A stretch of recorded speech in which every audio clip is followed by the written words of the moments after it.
Welcome, everybody, back to Veil of Sound. Welcome to our regular Sunday interview. And at least one of these persons I can also say welcome back to, because Mr. Nido was already on this show, 1.5 years ago when we were talking about Thrones. When this interview will come out, it's only a few more days before the release of the new record by these two guys here, Odd Love. So, first of all, thanks for joining. Thanks for having us. Well, thank you for having us. Yes. Yeah, in your case, again. So first of all, I have a question, and that might be something for Jonah. I am wondering how to spell your label, because I have seen Humus with one M and with two M's. Which one is the correct one now? Come on.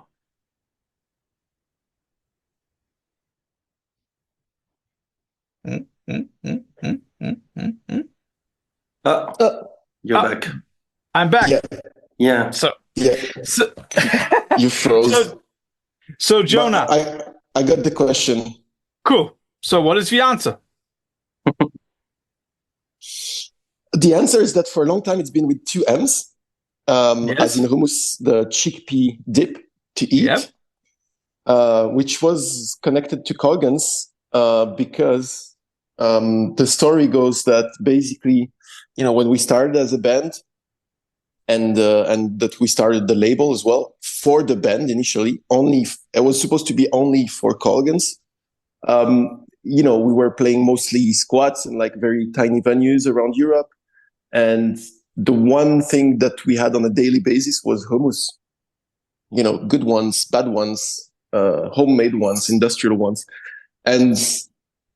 And yeah, that's why we decided to call the label Humus Records. In the end, that was like like an inside joke related to Coilguns. But then, after a few years and over 100 records released for other bands, we realized that maybe the inside joke the private joke was not, how do you say? Appropriate? Appropriate, yeah. I mean, for we're signing on the label, having to identify to this. And so it was quite easy to change because a lot of people actually, because in Switzerland, for years, we were mostly releasing band's first album. So, being a label for emerging artists, a lot of people, or in the press in Switzerland, people thought we were Humus with one M, being like a fertile soil, so to speak. So the change was done. We didn't make a fuss about it. Like just a couple of years ago, we just changed it, and basically no one realized it so much. Okay, so finally I know. Because I was wondering, I was like, 1M, 2Ms. I've seen it all over the place. And then, of course, something that we always ask is there any kind of band merch, shirt, stuff that apart from your own record, you would like to plug? And I'll give you a moment to think. I have something, because my Coilguns shirt is in the wash, so I had to choose something else. But those two guys are also in a way related to. Some people might know, some people might not. So any kind of band merch, shirt, stuff, please, no pants. Oh my God. Sorry. I just closed the door. The only time in my life that I closed the door because my girlfriend's sleeping and my cat is like, yo, aggressing me to get in. Yeah, come here. I'm so sorry. It was his little paw coming out of the door and he was like meowing Vienna. Sorry. So a band that we would like to push? Yeah, kind of band merch. Maybe something from Humus Records where you say like, okay, a new band that you've been releasing lately?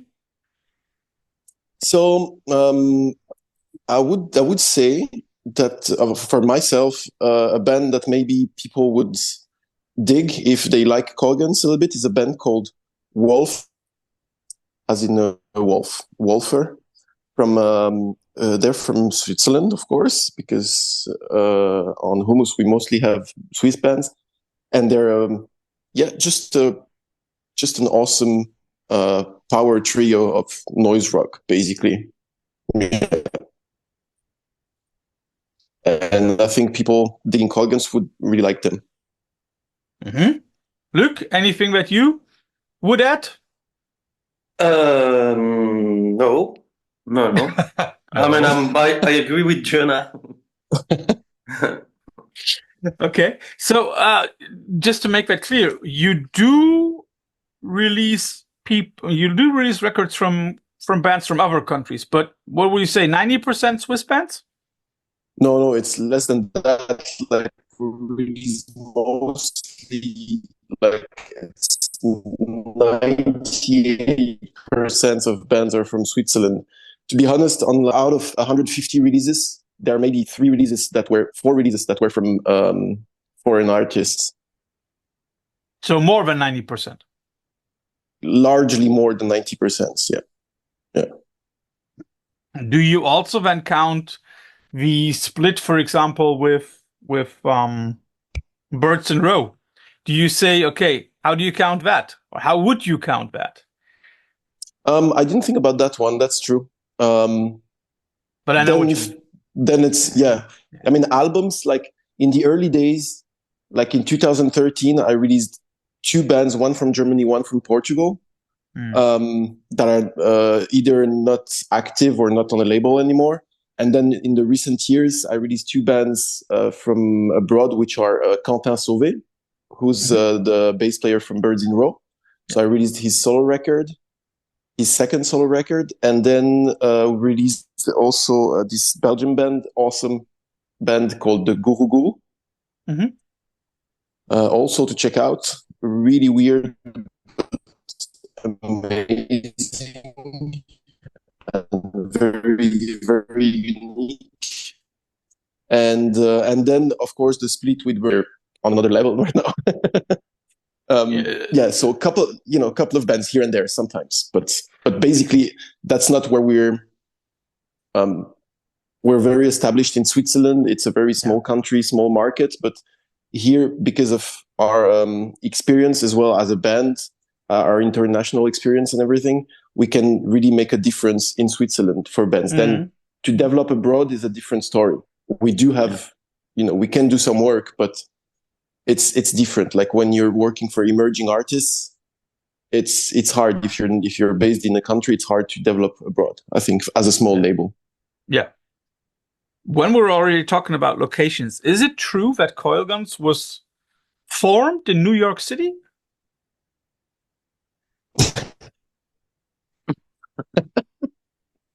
The storytelling. It's not untrue, but it's not yeah. untrue. Go ahead, Luc.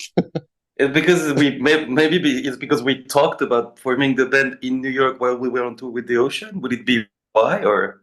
No. I tell you why. It's not been formed. First of all, I'm asking because it says so on your Discogs page, and I was wondering, like, that sounds like a made-up story. But Discogs is made out of conspirationists. No, I'm just kidding. See, that's why I asked. No. What I mean is that what's been said, and which is true, is that I was in New York for a month, and I actually bought a guitar when I was there, because there are many guitars. I love guitars. Mm-hmm. Yeah, and that's when I was there that I wrote the 3 first tracks, and I sent it to the guys and be like, we did talk about having a band together on tour with the Ocean, but that was in Berlin. Yeah. We talked about having a band playing more urgent music. And when I was in New York, I wrote those songs and I sent them to the guys, and I was like, well, I wrote these songs. And then both Luc and Louis were like, wow, cool, let's go in the studio and do something. That's the story. So it's basically a triangle. Okay. New York, Berlin, Switzerland. Kind of, yes. Sounds like yes. New York, Rio, Tokyo.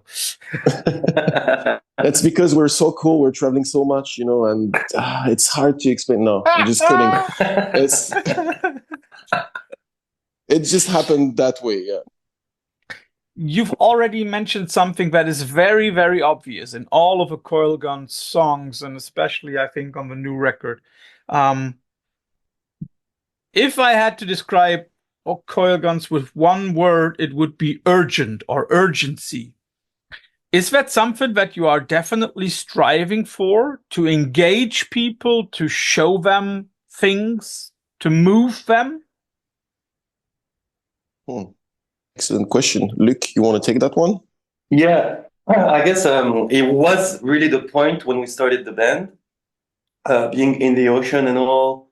We were mainly playing music that when we started, we were mainly playing music that we didn't write ourselves. So, and it is a very different, it's like a lot of like post-hardcore-ish long songs with like long developments and blah, blah, blah, blah. And I guess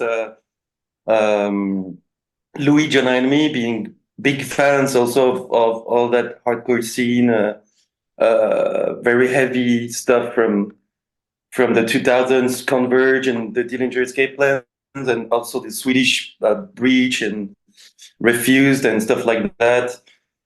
We've urgent, very in your face, that doesn't take too much time, and that's really heavy and really frontal. But I think through the years now it still has this component. That's what I think, but it's really changed a little bit towards where we are now, and definitely for Odd Love. I personally, and I think I can speak for everyone in the band, that we really took a turn into writing songs and not having this component like as the main ingredient, but it's still there somehow because it's part of the band. But definitely the Odd Love sounds a lot more like just really songs, and like that we took much more time to write and everything. But that's true, we used to really pound on this main ingredient for the first record, also because we had crazy short deadlines to write songs, to go in the studio, because we were so busy with the ocean. So even in the lifestyle of the band, it was a main ingredient as well as in the music, I guess. You are already talking about being on tour with the ocean, and I think there is something about Coilguns that we should also mention. Whoever has seen a Coilguns show will surely have felt that kind of adrenaline rush, which first of all probably comes from that maniac that you have for a singer. I just love him on stage.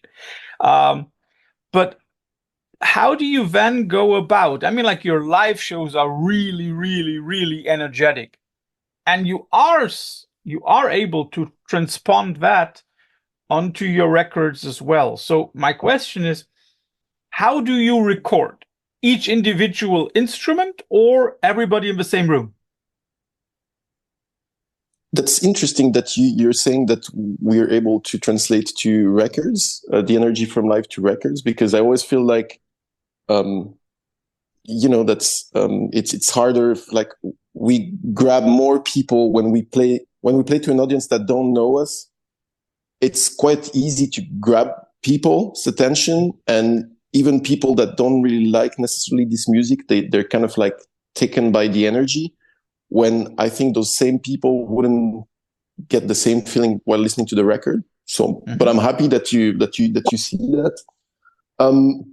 We've had different phases, but like the first albums, we recorded pretty much everything live and uncut. And for Odd Love, it's been a bit different, but also, well, how did it go, Luc, exactly? Do you remember? What do you mean? Yeah, sure. We did, as Jonah said, we did go through a different process of recording the records. Also, like the first ones were really, like, again, I go back to this concept of being super urgent because of our timelines too. Mm-hmm. So, and we really wanted to, since the ocean was recording the albums always like track per track, instrument after instrument, like very, like this way of producing, like just stopping there. Oh, let's try this break here. Let's try this guitar here. And like everybody had his time to, and then just comb everything together. And we need, with this urgent thing, we needed to just record like plug and play records. So the first EPs and the first record, we tried to have as raw and uncut and one shot takes as we could. So we did some overdubs on computers, but like most of it was just recorded. Jonah and me first. Louis added the vocals later, but Jonah and me pretty much recorded everything live together. And the songs where they're like 3-4 guitars, we invited friends playing guitars live on the songs with us. And then Millennials and Watchwinders, it was a different concept again because we went in a studio or in a place and we wrote and arranged and recorded the songs in a month, like something like that. And when we recorded Watchwinders, we felt like, okay, now we've done this again and it's cool, but we felt like we want to maybe experiment something else. I guess Jonah had other ideas also on the songwriting and other directions he wanted to take. And we've evolved, like our tastes evolved. And at first it was like really like a statement to record uncut and live and raw and be like as pure as possible. And then I guess we aged a little bit. And we're just like, okay, maybe we want to produce this or that in a different way. So Outlove was like from the songwriting to the recording, a completely different concept because it took a lot longer. I mean, we took time. COVID and such like imposed it to us. Yeah. And the recording we did like, drums were recorded pretty much. We were all in the same room and we, I guess like pretty much all the drum parts and most of them are like one shots. Playing with the band, but then we took a lot more time to overdub guitars, to redo vocals, to redo this or that. And that was the plan, to actually not being like, okay, finished in 4 days and be like, this is our record, that's it, we don't touch it anymore. And that's what it's going to be. But being able to actually work on the sound, to take time to really have a more like produced overview of the record. And that's why we flew in also Scott Evans, who's like a crazy, amazing sound engineer and technician, and to have around in a studio, who's like full of options, full of ideas, of everything. He's like an absolute encyclopedia of all the gear, all the pedals, all the guitars, all the drums, or anything that you can find in a mixing room. And yeah, so that was the concept was different to that point, I guess.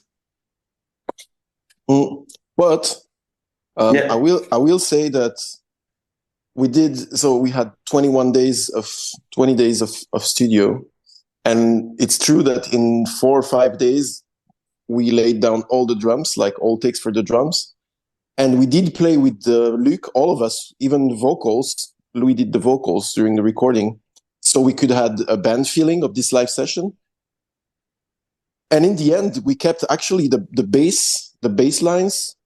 We kept like 90% of the live takes. Guitars, we kept a little bit of it, but mostly guitars, we redid everything, like most of it in overdubs.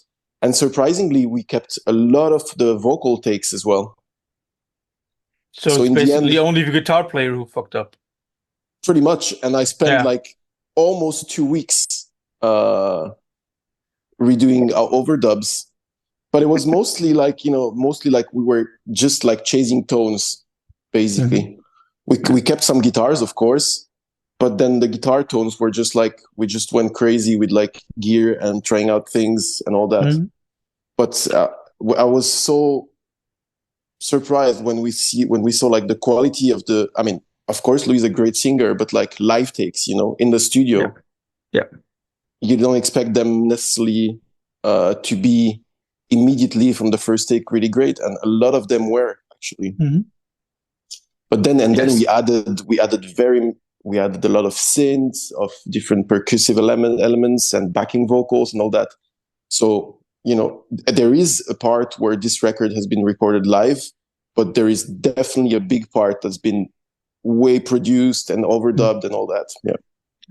When you're speaking about vocals, Luc, How does it feel to be seemingly the only one who does not do vocals on your records? You do. I do. Actually, I do tend to sing what's in my ear while I'm playing. I'm trying not to, but we discovered that when sometimes Jonah or Louis were mixing drums that I recorded, and at some point thinking there are ghosts in this room or something, because I'm not really singing, but I'm like, so you can hear me in like the overhead, stuff like that. But no, I feel good. I mean, I'm really busy with drums. I mean, it is a very busy.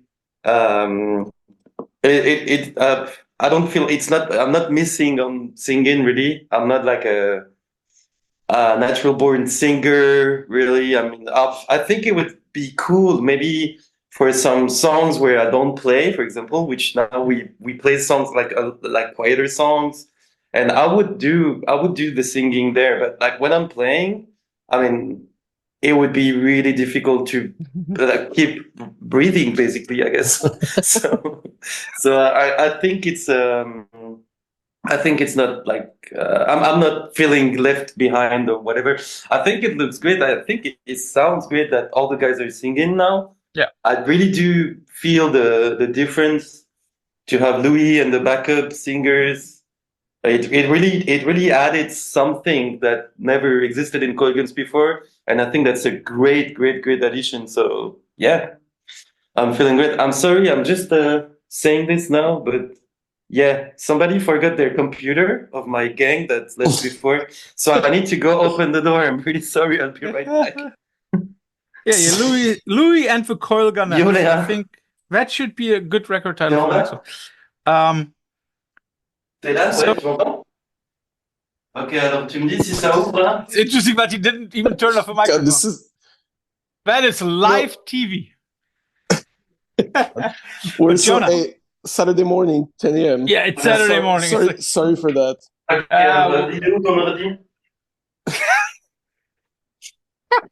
It's wonderful. But Jonah, I know that you do not really care about genres. Mm-hmm. But again, the conspiracy theorists behind Discogs labeled you as an experimental noise rock or mathcore band. Yeah. You want to know what I think? That's the question. Yeah. I mean, mathcore would have been maybe. Attends, je vais te le descendre. Je vais juste leur dire qu'il faut que je descende. For the first records, right? Il est où ton ordi? Ah, mais c'est. Wait. Ah, mais c'est ton chargeur qui est avec. Luc? Mute. Ouais, ça tombe si je regarde. Attends 2 secondes, allez, attends. Et Luc, tu peux muter ton micro? Yeah. Okay, yeah. Sorry. I'll have to go downstairs. Tu peux muter ton micro? Yeah, it's... Ah ouais, super. Okay. So, I mean, like, apart from the fact that it's different... Yeah, you go ahead. Yeah, please go. I mean, like, I think for the first records, mathcore might have been a certain kind of label, but I don't see the experimental noise rock. Oh, interesting. Well, I mean, because I was about to say that, and see, that's where you realize how much things can mean different things for people. Yeah. That's why I would never blame someone to... that would be weird if someone labeled us, I don't know, like Bossanova, you know, I would be like, well, that's that's completely off. But, you know, I can see where the mathcore is coming, especially that, you know, back in the days, in the first albums, I think the first album is really, you can really hear like some Dillinger Escape Plan and Converge, and especially Dillinger Escape Plan, because as soon as you have a part that is a bit tricky, then we're talking like 12 years ago, it was mathcore, but then, you know, certain bands that are considered mathcore are much more intense, much heavier than what we did. I think there was always already like a punk age to what we did from the very beginning. that's why I could relate a little bit more to the noise rock scene somehow. But maybe, maybe it's also a secret wheel of mine to be considered a noise rock band, period, when we're not a noise rock band. But that's the scene that I really like. And I think the Coilguns has some elements from it. And I think we're trying hard to look like a punk / noise rock band. And I think the punk label, again, is could be off to some extent. It depends what kind of punk you're listening to. If you're listening to punk rock or like to punk hardcore, or I guess we have some roots in punk hardcore, definitely. And I think punk for me is a good label, just because it's, I don't know, that's a mindset that we feel close to, and I think you can feel it through the music, and then the makeup we put into our music. It just depends on what year we're recording the album and what we're listening to at the moment. So in the end, there's a bit of everything, I would say. Yeah, and that's why maybe that punk attitude goes best, in a sense of everything goes and nothing's, apart from bossa nova, nothing's off limits. Yeah, I can see that. Coming back to that live experience, you've said like, okay, you think that you as a band are able to grab nearly everybody's throats with a live performance. Could that also be because, of course, you are selecting songs which are not stylistically the same, but you select songs from different albums that might transport a similar attitude? Well, I mean, that's the purpose when you build your set list, is to, it's to have certain dynamics and make sure that people are being entertained to some extent, Yeah. I mean, that's what we do, at least. And I guess knowing quite some bands, I mean, you pay a lot of attention to which songs you play, and you might sometimes really like a song, but it's not going to work in the live setup, or depending on where it is into the set list, it's not going to work the same. So of course we pay a lot of attention to the songs we play, and maybe maybe for you it's obvious, but not for everyone. Like, as an insight, you don't get also the same time to play depending on the festival, or if it's a headline show, or if it's a support show. So it's also a lot of work to when you do rehearsals, to make sure that you have a 30-minute set that works and tells a good story and showcase the band's spectrum of songs, but in 30 minutes. And then that's for a support show, for example, when then you play at a festival, like we played Soul Crusher, where you were, like where we had 45 minutes. Yep. And then most shows we play now, we do 60 minutes, which is, it's easier to showcase the array of songs, but it's different energy. It's harder to play. So you need to think about, if you go a bit further into developing, like, what's it like to just select the songs for your show? It's also like, which songs are vocally harder for Louis, who's the guy that needs to be, he needs to have, his voice needs to be clean from the very beginning until the end. So he needs to, sometimes you want to put a song in the middle, but you can't because it's harder to sing. So you need to put it in the beginning. So how do you make this song shine in the beginning? Because it's not a good song to start a set, for example. Yeah. So you need to think about all of that, and also for people to be able to breathe eventually, like Luc. Luc is playing a very intense set. So it's... Sorry about that. No problem. So it's definitely like building a live set list is a lot of work, for sure. And not only we do rehearse that, because there's the moment you rehearse in your rehearsal room, then we usually do for a week in a venue where we rehearse in the venue with lights and big sound to make sure that it works the same as we had in mind. And sometimes it doesn't, so we do more changes. And then after all that, you go on stage and you realize that when you're basically rehearsing in the venue with your sweatpants, it's not the same thing as when you play in front of an audience. Yeah. And then you still make changes within the first couple of shows. Yeah. Depending on the crowd's reaction. Yeah. Has your live setup also changed because you are now a 4-piece and not a quintet anymore? We've never been a quintet. But didn't you have like another synth player? So, okay, I see. We've always been like, from the very beginning, we were just 3. It was just Luc, Louis, and I. And then we started like having, every now and then, we started having some extra people, but it's never been more than one. So we had one synth guy for a few shows or a tour. And then for the whole, like since 2016, I think, we had a synth player for 4 years. Yeah, that's true. But we were just 4. And then he left. And that's when Kevin, the current bass player and synth player, got in. And I misread that. The really new thing is that he's playing bass, which usually we didn't have because I was playing through a, like a system of like 2 guitar amps and a bass amp and all that. But I have to say that like gear wise, we downsized a lot.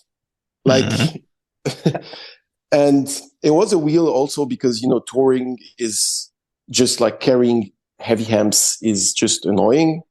But it can be like we were still doing it because sound-wise, that's what we liked. And now we found a solution so that we don't have to deal with this anymore with like too many amps. But it's also because we're playing, it's a different music when you play basements or very small venues, or when you play bigger venues. It's also different music that you play and different sound that you could need. I don't know how to say, like when we wrote Millennials, for example, it was music that was meant to be played frontal, loud, with people with their heads into guitar amps, Yeah. I think Odd Love, we wrote it in a different mindset. It's meant to be played on a bigger stage with like a bigger sound and all that. And so we recently, like, before we started touring for this album, we changed all the gear. I mean, Luc didn't change anything. Obviously, he has his drum kit as usual. He took the mic away. I mean, sometimes he takes off the rack tom. That's true. I added the rack tom when we started Millennials. I mean, when we recorded Millennials, I think. Oh yeah. And before that, I had only the float on. Yeah, so I changed it a while ago already, 10 years ago. But does that also simplify your set list a little bit? Because you've been talking about set list. I guess that also influences that, right? So having a 4th person in the band changes not only gear and also what you can play, but a lot of other things, right? So does this now feel like, for you at least, the incarnation of Coilguns, the best possible one at the moment? Shit, fuck yes. I mean, Luc can tell you afterwards, but like for me, like there's a whole story with Kevin, like joined the band and the fact that he's an amazing human being, that he's a multi-instrumentist. Like, can you say that in English? Multi-instrumentalist. Multi-instrumentalist. So he's a great mixer. He's a great sound engineer. He's brought so much to the current sound of the band, in terms of, like I don't even set up my guitar tones anymore. Like we do it with him, like, just to make sure. I mean, yeah, we do that. And when he set up his Moog, like he never really played synth before, but he's got the best synth sounds, because he's just a great sound engineer on top of being a great musician. And he's such a reliable person on everything that is not just playing related on stage. Yeah. And I mean, he was driving the band on tour back in 2014. And on that tour, actually, he was playing bass on Earthians. We were a 3-piece back then, but he was playing every night. He was playing that one song with us. So, you know, I guess it was meant to be. I don't know if you have more to say about Kevin. More love to Kevin. No, yeah. So I definitely back up everything Jonah said, and to get back to your question, yes, I mean, I think like every record, every changes, every evolution of the band drives us to what we think at the moment is like the best possible how do you say, picture of the band or idea of what we have of the band. And definitely Jonah's right, Kevin made like like a major step into this what Coilguns is now. And yeah, it also defines our sound a lot more by him being like such an amazing player, bass player, and like having this whole knowledge of the sound of everything. So yeah, Kevin was like a major step to what we are now. We did like small evolutions every time to every records, but this one is like a major one, like a bigger one that we never had probably. That really changes the face of the band, like to every aspects, I think. And when Jenna was saying like the writing, that how we wrote Millennials, for example, or how we wrote Odd Love, well, this is part, like Kevin is really part of what we achieved in terms of the songwriting and how we play and the sound of the band in general. And also like how we mixed the record. It was meant to make like a step up, like so aiming to play bigger venues, bigger stage, having sound systems, actually, that the sound system is not just the band itself, because that's what it used to be for ages. Yeah, so yeah, I'll back up Jonah, and yeah. Now let's talk a little bit about the concept behind Odd Love. What is the odd thing about this record? Where is it odd in a way when it comes to topics?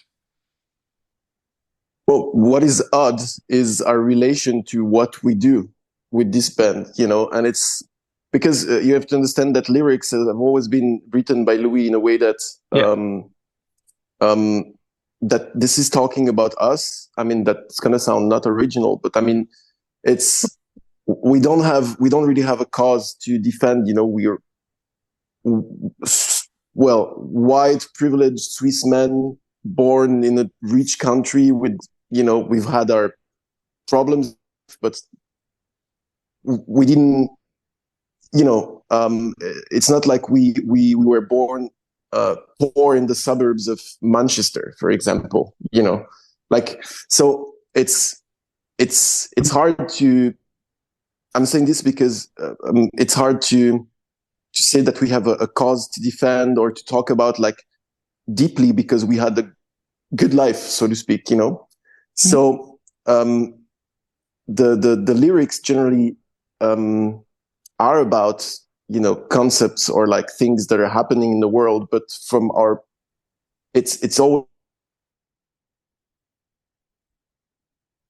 as a band, so to speak, and it's always connected to the reason to the reason we're doing this band somehow, which is the center of lives, you know. It's so weird because it's been for 12 years, like since our early 20s somehow, well, mid 20s, let's say.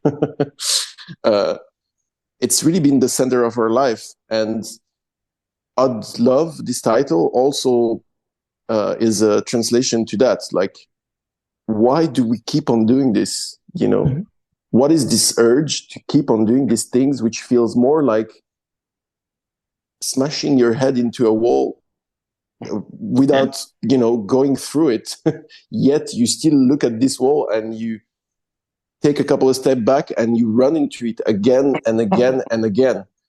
And I think that's part of it, you know. I mean, that's how I interpret it as well. I mean, we talked about it, but everybody has their own, also a little bit their own interpretation. But yeah.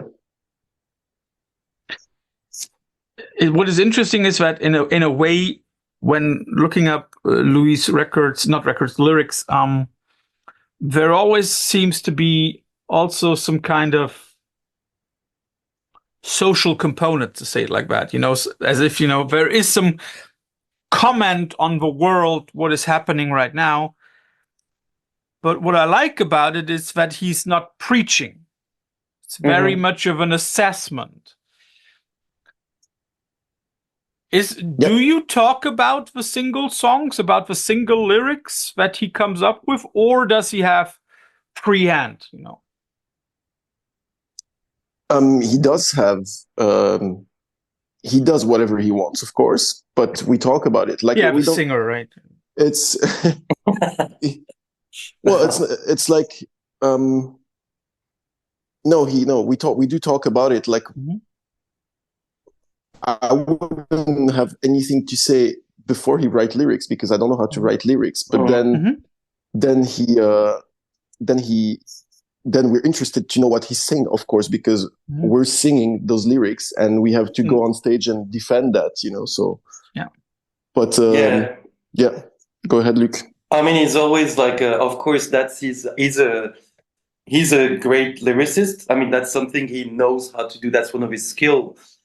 So, of course, like Jonah said, I wouldn't be able to really write lyrics as well, like with the rhythm and everything. But then, of course, like he's got free hand on that. But he always then submit all the lyrics to us before somehow, like he sent us files with the lyrics, like we can comment and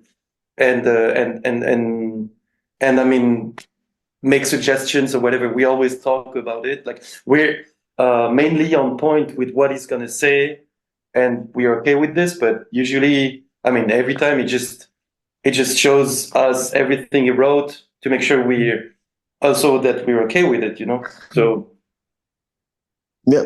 But we've had, like, for Outlove especially, we had sessions during rehearsals where we went through all the songs also, because, you know, it's one thing to read the thing, but to understand what he means, you know, sometimes it's not always easy, and it's interesting to, and now I'm going to talk like someone that, as if I was not in the band, because it's so hard to get into the head of someone when it comes to lyrics.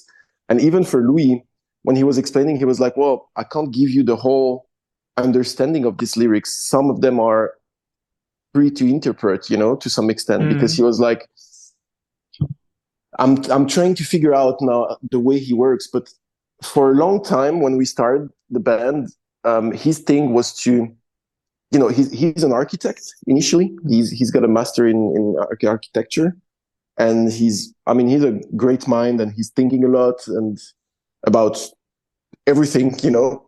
That sounded stupid. No, that sounds. I understand what you mean. Yeah.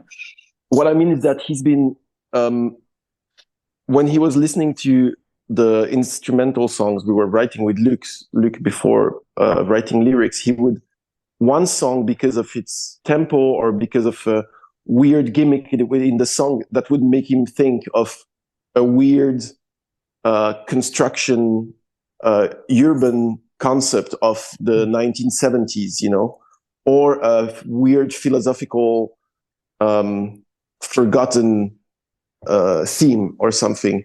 And then he would use Wikipedia to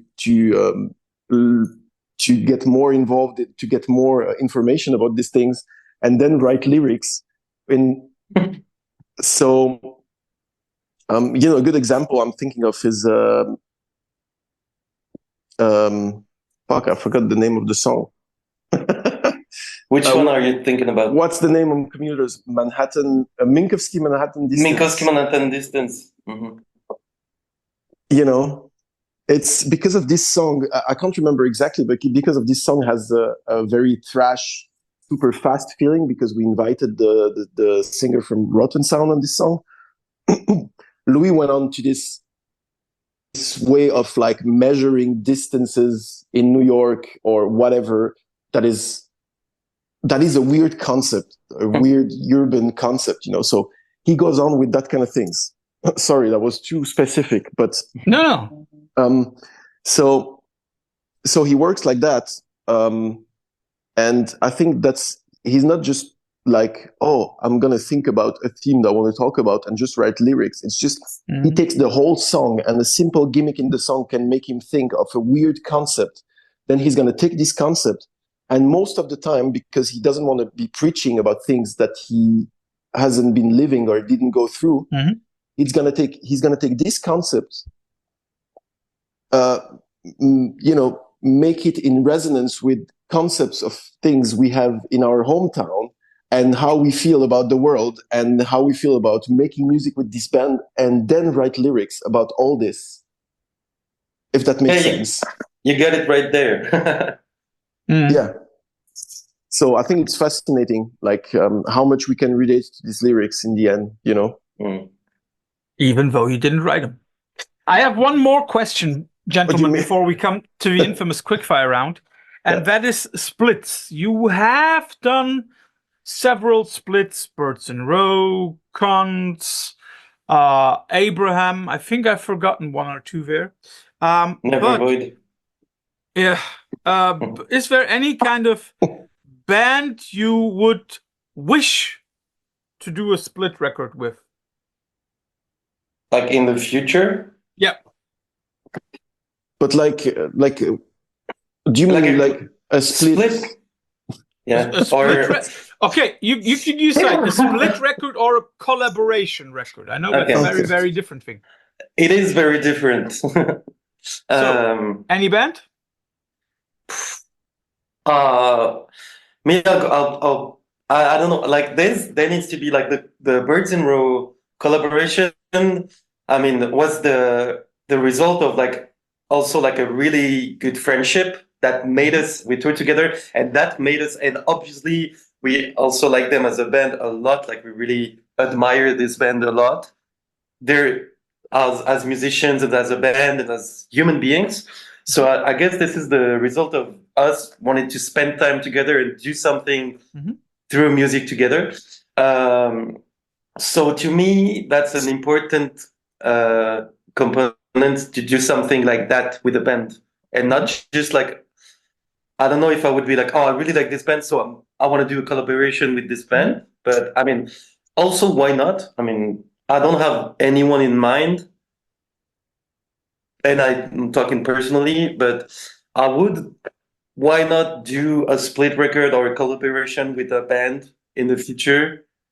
I mean, whatever band, if there's something going on, like humanly, or if maybe one band asks us to do, and we're like, okay, why not? Like, so everything, I said a lot of things to say nothing, but like really, that's, I don't know. I have no one in mind, but why not anyone, you know? Be careful. Be careful. There is a Swedish band called Anyone. You know.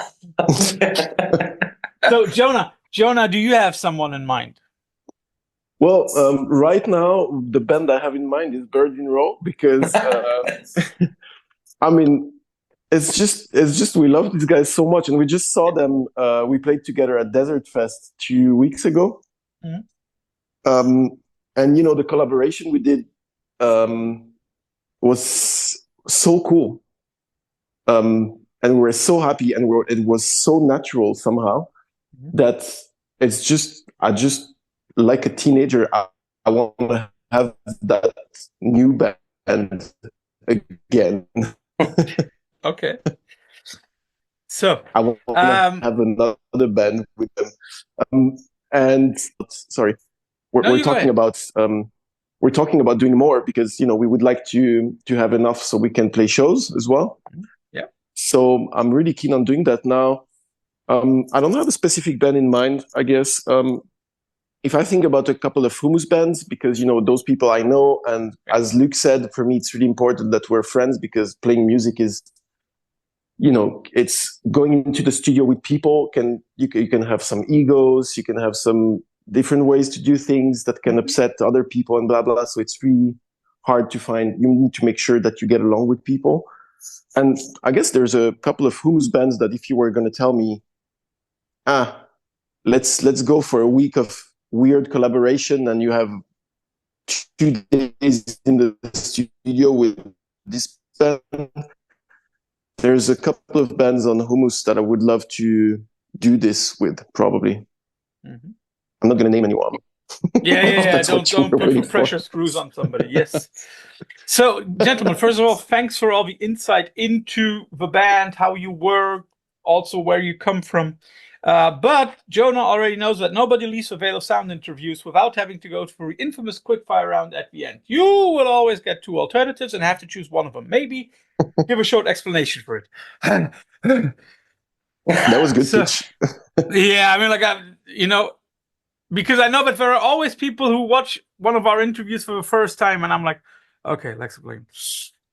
Let's start with some of the bands that you have intentionally, directly, or indirectly mentioned as an inspiration or one of the roots of Coilguns. Let's start with the simple question of coalesce versus botch. Botch. Is that the game? Do we have to pick one? Yeah. Come on, I've explained it. The drummer wasn't listening. He goes to his own beat. Yeah, the drummer doesn't care.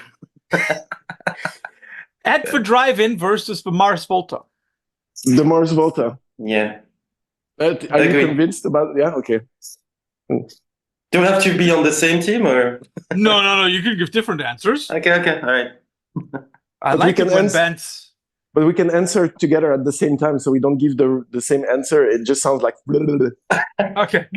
Then, 2 records by Converge. Jane Doe versus No Heroes. Oh. Jane Doe. Oh. Jane Doe. Yeah, Jane Doe. Yeah. It sounds like I'm not making up my mind, but okay, the drummer wants Jane Doe. Like, okay. Dillinger Escape Plan. No, but in the realm of what we're discussing, it's true. 2 records by Dillinger Escape Plan. Calculating Infinity versus Miss Machine. Oof. Calculating Infinity. Miss Machine. Finally, we got one. 2 records by your former band. But I'll give you 2 on which you were not a part of. The latest one, Holocene, versus the box before that, Phanerozoic. I haven't listened either of them. Yeah, I'm not pretty familiar. Okay, the latest one. The latest one, okay. And I have 2 more. Guns N' Roses versus Coil. Who's Guns N' Roses? No, I'm just kidding. I don't know Coil, and I don't like Guns N' Roses. So I'm gonna say Guns N' Roses. Maybe you see why I chose them. Coil versus Guns. So, by the way, how did you come up with a band name? As Wikipedia again. Yeah. Nah, come on, you tell it. No, it's true. It's because we were, now with the storytelling, what we can say is that we wanted to be playing in a band that was fast and simple, somehow. Yep. And Louis came up with the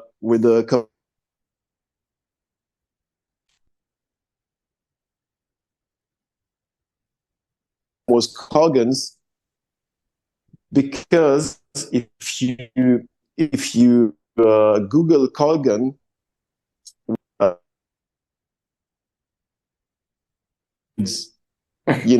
with microwave engine, so it felt like we were crafting some weird nerd, like music for nerds. It felt right to just call Coilguns. And last one. Coilguns, yeah.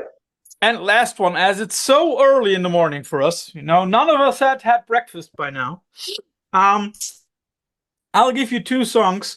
Wake Up by Rage Against the Machine or Wake Me Up Before You Go Go by Wham. Which one would you rather need right now? Oh, Wham. I don't know the Wham song, so Wake me up before you go. Don't leave me hanging. Of course you know it. Yeah, he just doesn't want to admit that he probably was the biggest Wham fan in Switzerland back in the day. No, I'm just lame and I don't know anything. I love Rage Against the Machine, but like right now I would go for the Wham song, definitely. For the popular one, yeah. Yeah, like does any of these songs is talking about food? Not really. No, one is about revolution and the other is about don't becoming a one-night stand. Yeah. So maybe breakfast somehow is related to the Wham song. Yeah. And if then breakfast turns into lunch, yeah. So, guys, thanks for all your time. I know that Luc is busy and has to get some food before the next tour stage comes up. Thanks for your time. Thanks for the cool record. And the last thing, we're entering Christmas time. The last thing that I have been asking for the last couple of weeks, your favorite Christmas song? Oh shit! I have Jingle Bells coming in, but that's just me too. Because that's the only one I know. So Jingle Bells. Tannenbaum. Yeah. Next up, he comes up with Silent Night. I already see it. Yeah, I don't know. I'm sorry, I don't know. I don't have a favorite because I don't really know Christmas songs, I think. Wait till your daughter is of a certain age, or a kid is of a certain age. You will. Yeah, I will. So, gentlemen, thanks for all your time. Enjoy the rest of your day. Cheers. Thank you so much, man. Thank you. Bye-bye. Bye.